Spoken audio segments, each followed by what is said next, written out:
Welcome to this episode of Our College, Your Voices. I am your host, Kara Monroe. More than 15 years ago, Ivy Tech Community College was given a new name. Our previous name was Ivy Tech State College. During his announcement, then Governor Mitch Daniels also identified transfer as an explicit part of the Ivy Tech mission. Since that time, we've made tremendous progress in working with four-year institutions across Indiana and across the nation to identify transfer pathways for our students who ultimately want to earn a bachelor's degree. Today's podcast is the first of several over the next few months on how Ivy Tech is working to improve transfer opportunities for our students. Today, we will focus on a very important role played on every campus, and that is the transfer advisor. So let's meet our panel. And first up is Susan Hawkins-Wilding. Hi, Susan. Hi, Kara. How are you doing today? I'm good. How are you? Fantastic. Good. Tell us a little bit about yourself and what you do at the college.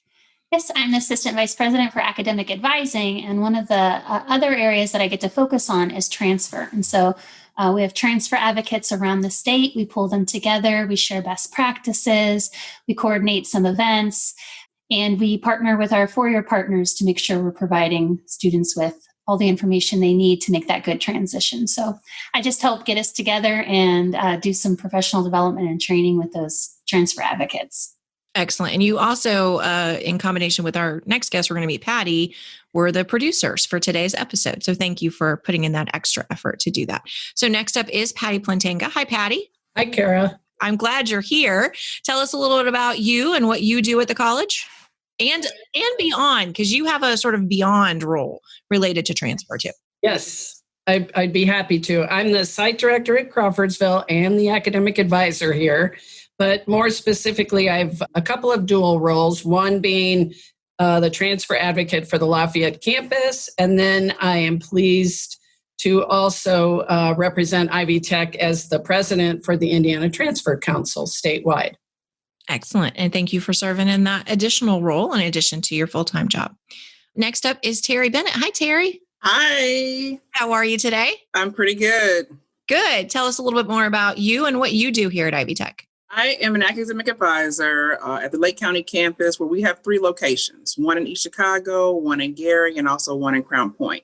And I'm also a coordinator. So I provide academic advising to transfer students, but I'm also in a role where I provide additional support to high-risk students within that transfer population. So your low income, first generation, and also disabled students. Excellent. And that's an important role within our system because we know we have a lot of students that fall into that category. So thank you for that work. And last but not least is Alex Deerr. Hi, Alex. Hi, Kara. Thank you for having me today. I am very glad you're here. Tell us a little bit more about Alex and what campus you work at and all that good stuff.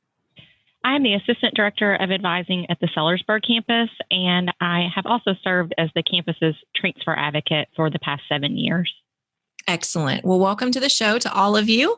And I've got some questions that we're going to discuss and hopefully just have a great conversation for folks to learn more about transfer. So I think this is one that all of you have an answer to give because your roles, even though you all play a role in transfer, are quite different. So describe the role you play with helping students understand their transfer options. So I feel like my role as a transfer advocate is really to make sure that I provide all of the updates, the necessary information given by our four-year partners to our students, our faculty, our staff, any highlights that they might want us to share with our students, agreements that we might have between Ivy Tech and the four-year partner. And then really just to assist them on the whole logistical side of all of that, how to navigate websites, et cetera. As the president of the Transfer Council, my role is really to encourage my board in how we can be that resource for not only just the two-year colleges in the state of Indiana, but also the four-year institutions as well, and provide them all of the necessary tools as best we can to make transfer an easy process for students. I try to start that conversation with students from the first meeting. I think sometimes transfer is something that is seen as something that you think about at the end of your journey at Ivy Tech. And so from the first conversation that I have with students, asking them, do you know where you plan to transfer and what major you will pursue there? Because so much of a student's success boils down to planning and preparation around those two questions. And so if they don't know the answer to those two questions, let's start there and let's try to get those answered. And then we can kind of move into the logistics and specifics of transfer. For me, I start obviously with what are your interests? What are your goals to determine first where we can start in terms of major, but also the right transfer degree. We have a couple different options for students in terms of transfer. So depending on what your goals are, what your interests are, where you're trying to transfer, that will determine whether or not we're looking at an AS degree, a TSAP degree, a liberal arts, general studies. So we have a couple different options for students for several reasons because they fit different types of students. And so once we narrow down some of that, then we begin to work on, okay, when you think about transfer, let's look at the social, academic, and the financial fit. So we try to look at an academic fit first and then almost hand off along the way in the planning to when you're thinking about transfer, what's the next step and how is that going to fit? And I think from a statewide perspective, I think that's a great tie-in, Terry, to the work that we do as a larger group to help make sure that our four-year partners share the information that they have, all the information. A lot of them have scholarship opportunities. Just what transfers, what doesn't is so important to that, I think, to help students kind of understand their options. Also, we've been working really hard on our website and improving the website because it's not just used for students. We really use it as an internal tool also. And so we've got a lot of great enhancements that we'll be making to that, just waiting for marketing to be able to go in there and kind of create a much cleaner look to that website so it's not as overwhelming for the students, but also frankly, for us as transfer advisors, so that we, as students are talking, can help find things faster for them. I think that's really important too. And helping with those, how are we just sharing best practices of how we can get the word out to students. Many of our students don't know they can transfer to a four-year or haven't thought about it yet, or that they could tweak their major when they go to a four-year. Those are the things that we're really, as a group, we really talk about quite a bit when we get together. I think that's a good segue into the next question that I want to ask you, which is around some of the challenges that our students face during and after transfer. And Terri, I'm going to pick on you just a little bit because your answer to the first question really moved us in that direction, which is just around like their degree structure and making the right choice. And I hate the word right because it makes it seem like there's only one. But do you mind starting there and digging into that just a little bit more? And then let's have a broader conversation with everybody about what are some of the challenges that students face during and after transfer? With helping students figure out what degree fits, you have some students obviously who know what they want to do when they first walk in the door. They know where their interests lie, what they don't want to do. And so those students are pretty easy.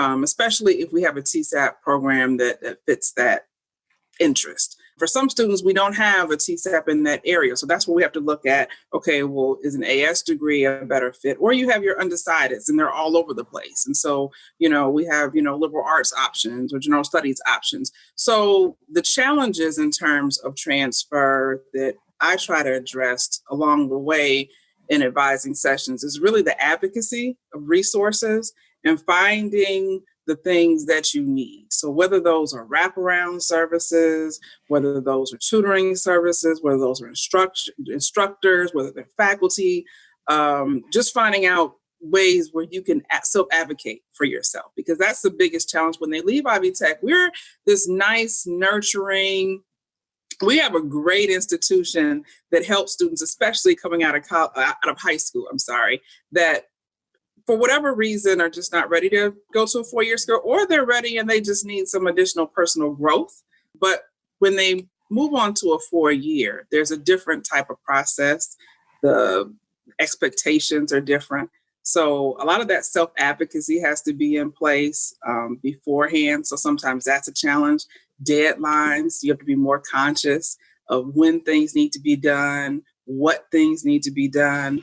For us, we don't require a lot of letters of recommendation or additional essays. Those are things that we have to work with students to let them know that these are things that you're going to have to put in place and have to be prepared to address moving forward. So in the midst of, it's almost like a two-step process, in the midst of helping students figure out what they want to do, or maybe just what they're interested in, because nobody wakes up knowing exactly what they want to do. I'm sure nobody wakes up and says, hey, I want to be a provost or an academic advisor. Sometimes it's a matter of, what do I like? What am I passionate about?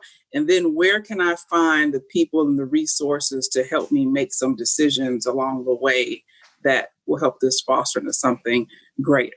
So the challenges there are when they leave us, making sure that they still continue those same conversations, or those, they say still have those same resources, or that at least they know where to go or where to find things. So I wanted to elaborate on what Terri said just a bit from both the transfer advocate with Ivy Tech as well as the transfer council perspective. I want to say first how far we've come statewide in partnering with our partners. Just even up in Lafayette here, having Purdue just across the river, it wasn't but just 3-4 years ago, and Susan and Alex, being veterans along with me, will remember that our 4-year partners didn't really want to accept necessarily our transfer students quite as easily as they do now. They understand the importance of a transfer student, the reliability, of that student being able to complete a degree, so forth and so on. And so with that came things like Purdue does like a star day on campus for incoming freshmen where they get to register and so forth. Well, now Purdue has a transfer star day, where they also understand now that our students are not incoming freshmen. They have 2 years in their education. And so, yes, they are transferring as a junior. Thus, we went to transfer as our junior program at Ivy Tech. And so they're having to realize now and make changes to adapt to that student. What does it look like to have a transfer visit now for a student like that? And how do we get them in? We're allowing them now to enroll in their classes, to register for classes ahead of that incoming freshman. And that has all been just very rare in the last, like I said, 2 to 3, 4 years. And so, statewide, I'm very proud of our partners that they are recognizing that. On the flip side of that, though, locally with Ivy Tech, I think we need to we could do a better job in teaching our transfer students culture. What does that look like on the 4-year side of things? The classroom sizes, the housing. I think we can do a better job of that in regards to helping our transfer students in their transition to the 4-year. I think you don't know what you don't know. So a lot of times, most of our students haven't transferred before. So we can't assume that they understand the process, that they know who to go to ask questions, or even that they can go to someone on our campus or the 4-year campus. And the other thing that Terri spoke about was specifically about degrees and degree types. And our degrees, such as the TSAP or transfers to junior programs, have taken some of the guesswork out of transfer, but it's still something that we have to navigate, and that can be confusing for us at times. So of course it's going to be super confusing for students as well. And to Patti's point, we talk a lot about transfer shock as a group. So when students transfer, kind of that initial dip in the GPA, or feelings of maybe I wasn't cut out for this. And there's a lot that students can do on the front end to try to circumvent some of that. So if there are orientation sessions specifically for transfer students, getting in early, doing campus tours, having a connection at the 4-year level are all things that can help with that initial shock of transfer. Alex, I love that point about making a connection at a 4-year institution. We've talked about the IPASS program and the LSAMP Scholars, which is specifically at IUPUI. That was back in episode 54 and 92. And I feel like we've discussed it in one others, but those are the two that I can find quickly as I'm looking here. And those are really good really full-fledged programs that are designed to connect a student to sort of ease that transfer shock. And I love that concept. Okay, I'm going to divert from our normally scheduled questions for a second, because when we're talking about transfer, it is so easy for those of us who work in the space every single day to fall into acronym and terminology soup. So let's just take a second, because we do have a lot of listeners who are parents or students or from out of state who don't understand some acronyms we use. So show of hands, who wants to define what is a TSAP? Transfer Single Articulation Pathway. And that's why we switched it to be transfer as a junior. That's a lot to roll off the tongue. So you will see TSAP still around, even on the degree sheets and things. But really what it means is if you follow our program for 2 years, we will take everything that you have and it will transfer for a full 2 years at the 4-year. You may, because there could be some specific program requirements, there might be an extra class, but really it means you should be able to graduate in 2 years then at the 4-year institution because you did the 2 years here. So that's, in a nutshell, that's what TSAP means. It's transferring singularly as this nice block into that 4-year space. Excellent. And you even got my second one, which is what is transfer as a junior. So gold star to you, Susan. Okay. We started to allude to these, and I think all of you talked about this, but how are some ways that we could strengthen our partnerships with our 4-year institutions to help students transition to the 4-year campus? And I'd love for, especially you all who work down face-to-face with students every single day in the trenches, if you had a magic wand and you could wave it over our relationships with our 4-year partners, what would you change to make it better for our students to transfer? Like Patti has mentioned, the communication has gotten a lot better. Definitely the communication just in terms of changes, not the curriculum changes aren't so much the issue, but even changes on the campus, because this is not just an academic transition. It's also a social transition for students. So communication, if we had more mentor opportunities, I think, for 2-year students to meet with 4-year students who are in that major. So you can not just see on paper what a junior looks like in the area of business or accounting, but hear from a student in terms of what that junior and senior year is going to feel like, what the expectations are going to be, or even hearing more from faculty that students will be involved with as they transfer as juniors going in. So if I could just have more of a symposium that involved more mentoring opportunities between students that are currently in their junior, senior year and faculty that are currently, working with these students, upper level faculty, that would be great. The transfer days are great as far as processes and introduction to the campus and what you can expect. And here's a bullet point of things. But there's another social piece that sometimes gets lost in the shuffle in terms of, okay, well, once I register for classes and I'm here, what happens next and what is the expectation? And that's where, like Alex said, some of the shock comes in, when you're in class or once you settled in, you realize, oh, wow, I didn't know that this is what it was actually going to be. So I think some of that could be done better between the two. The Transfer Council recently sponsored, Terri, a transfer talks on that very thing and had a couple of our former students at Ivy Tech who were at the 4-year now just address what they had gone through once they got there. It was an awesome opportunity for everybody to hear how we can share things. But something else that you just brought up that I'd never really thought of, and maybe Susan and Alex had, I don't know, we've never really tried this, but it would be interesting to hear from the academic side of things at the 4-year. How do our transfer students, what kind of impact do they have once they transfer, both academically, socially? I think if we could also do something from the faculty side, that would really be helpful for us to identify how we could then improve that transfer process from the community college side. Talked about transfer as a junior and how those programs transfer as a block. I advise for general studies. And so we don't have that luxury with general studies. We're doing a lot of course by course transfer. So a lot of times students are utilizing our general studies degree when we don't have a program or a TSAT program or transfer as a junior program with the same program at the 4-year level. So psychology to psychology, for example. So I'll get students who want to transfer into a 4-year program in journalism, for example. And so with course by course transfer, it's a lot like putting puzzle pieces together. And so if I could make one change, I would just have this magical website where every course, the equivalency is just in that same system.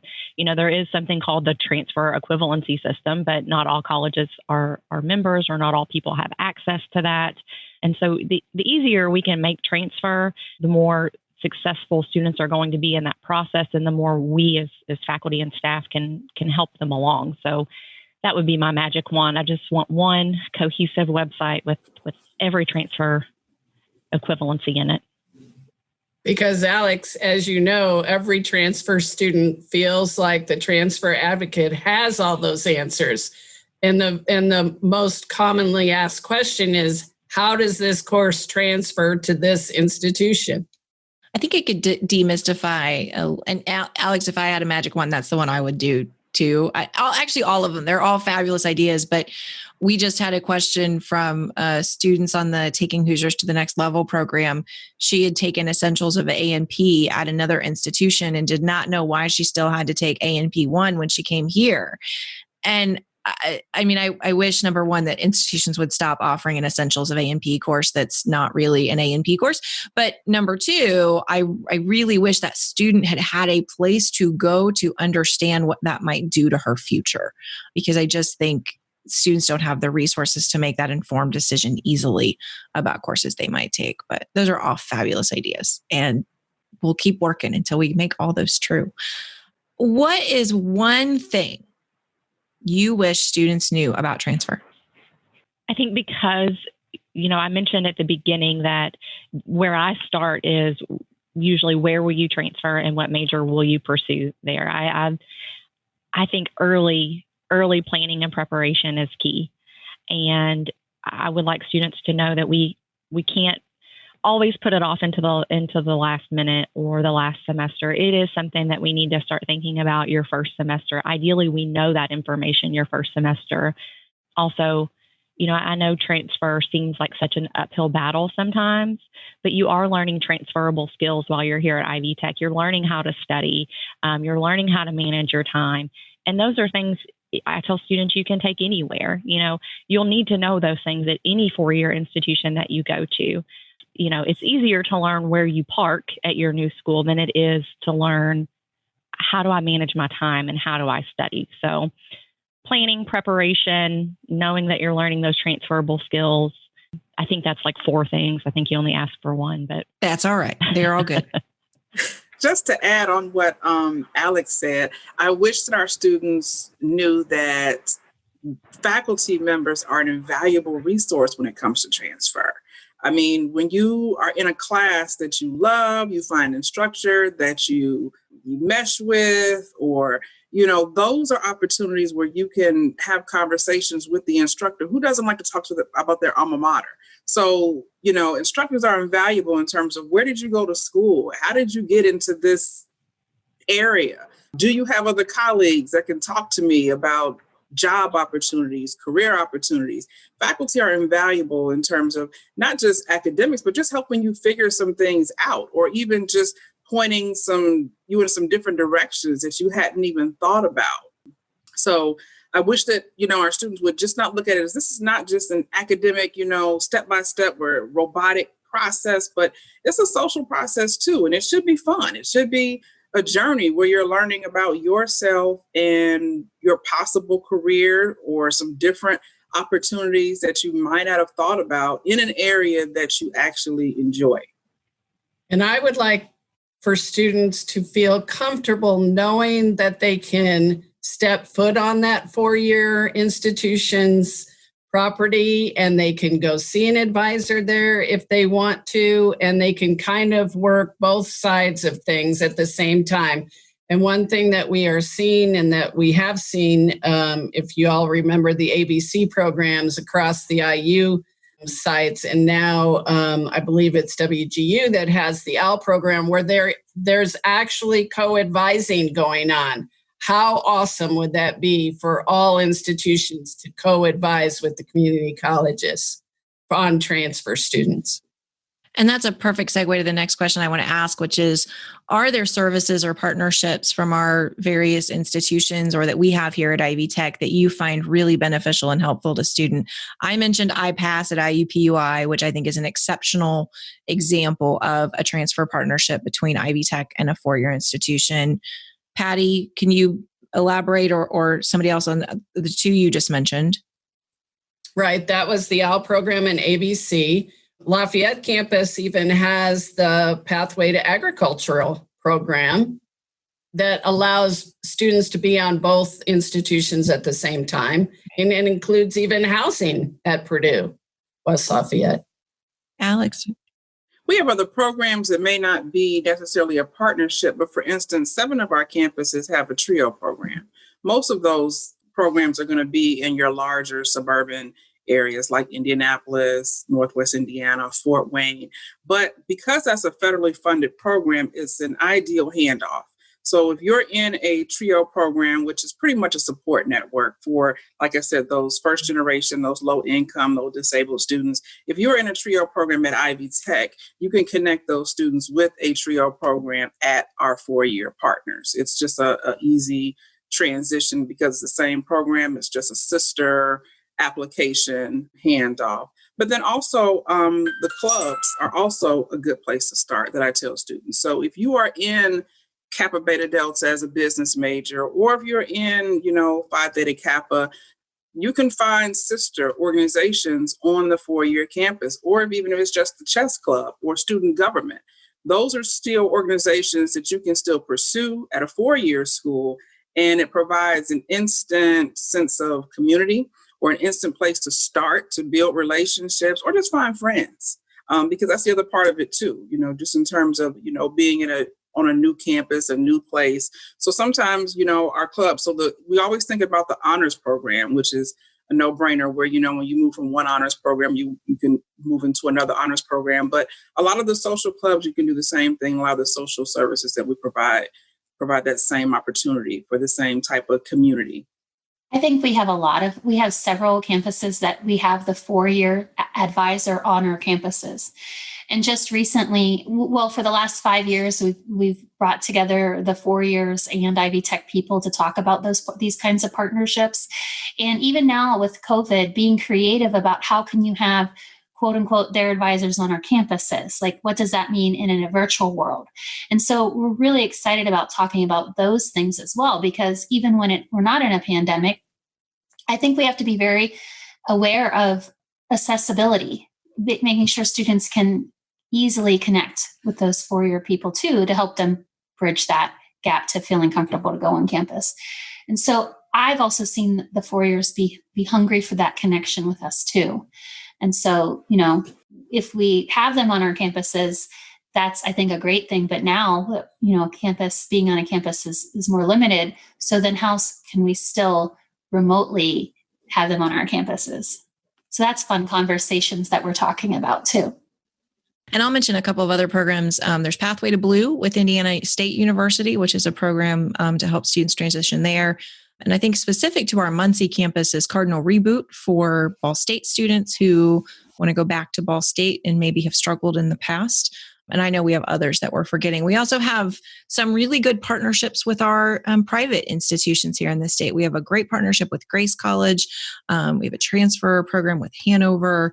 So a lot of really good partnerships with our independent colleges as well. So, Kara, we'd probably be remiss if we didn't mention the brand new guaranteed admissions agreements that we are entering into with many, many institutions. I'm really, truly impressed and proud that for both sides of the fence on this one, the four-year colleges and the community colleges. And this is going to be a huge thing for our students. I get this crazy, stupid grin on my face every time I talk about guaranteed admissions. And Russ Baker, who's not on the episode today, but I feel like it's just always like around when we're talking about transfer, gets so much credit for his work with this.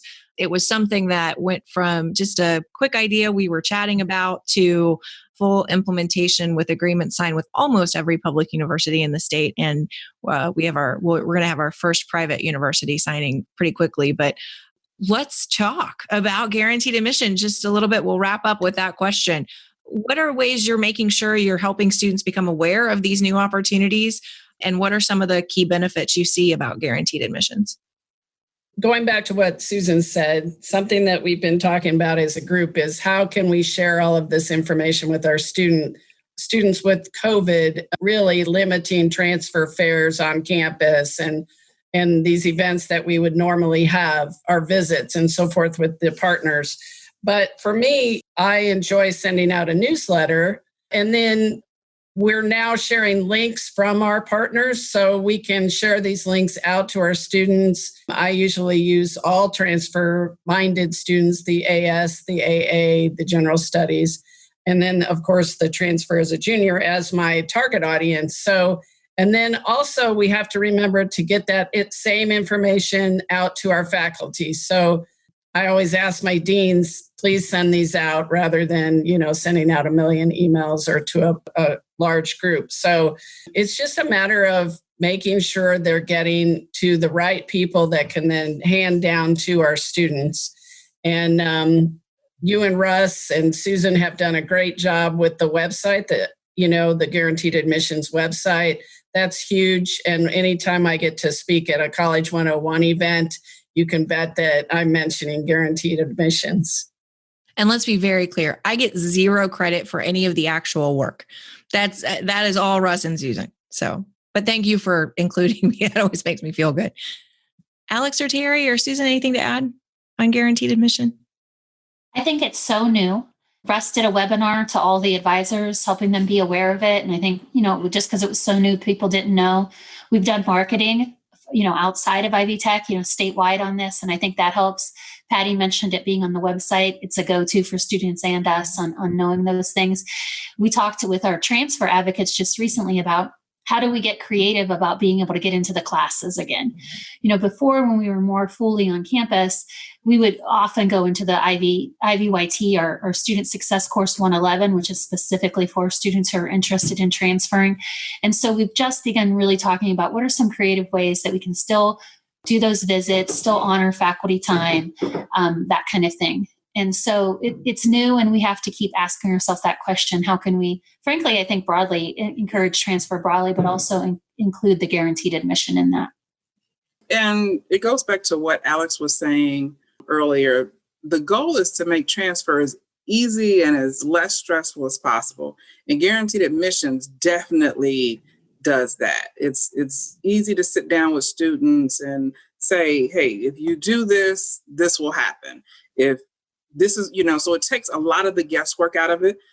I've been at Ivy Tech for a few years now and advising for a while. And I can remember it's very difficult and frustrating when you're trying to piecemeal together classes. You're trying to figure out what will count, what won't count. And then at some schools, you may have to apply to the college, and then you have to apply to the individual school, depending on what major it is. And so it becomes almost overwhelming in terms of just trying to find all the puzzle pieces. And then at the end of that, you may still have a student who transfers and they get to the 4-year and none of this worked out the way they thought it was going to work out, or they've lost credits, Lord forbid, and of course, that's another issue. So the guaranteed admissions is definitely makes it easier. It makes it much easier for those students who know they want to transfer and to, again, just come up with a plan in terms of here are the benefits of this degree, here are the benefits of these schools, here's the benefit of this situation.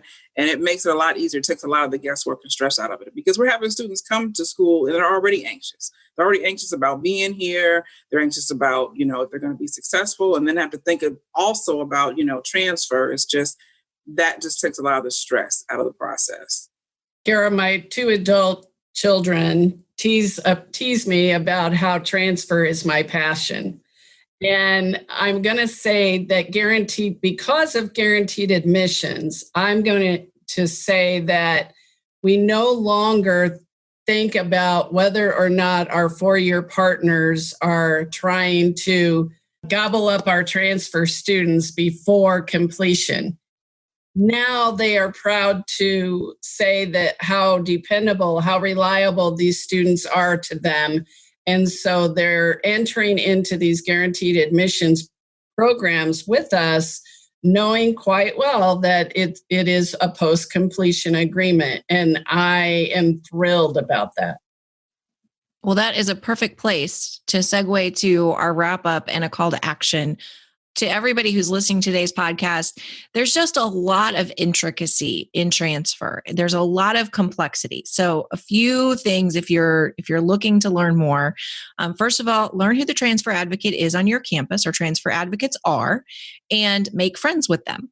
Take them cookies or whatever their favorite snack is from time to time, and invite them to your class. If you have a class that is relevant to transfer, they can answer questions for your students.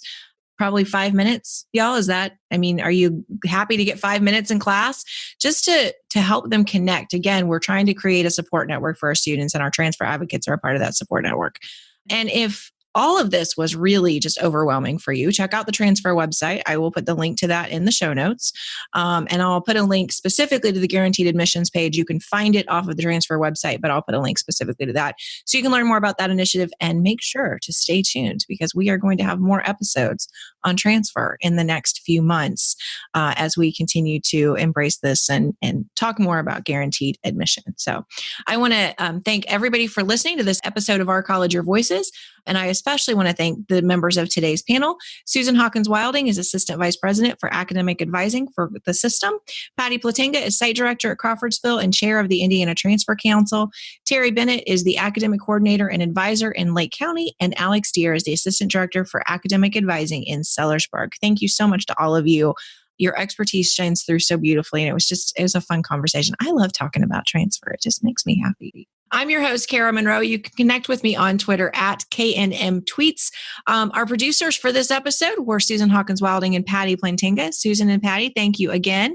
And if we don't usually have an executive producer, but I'm going to give Russ executive producer credits because he is helping to put this whole series together.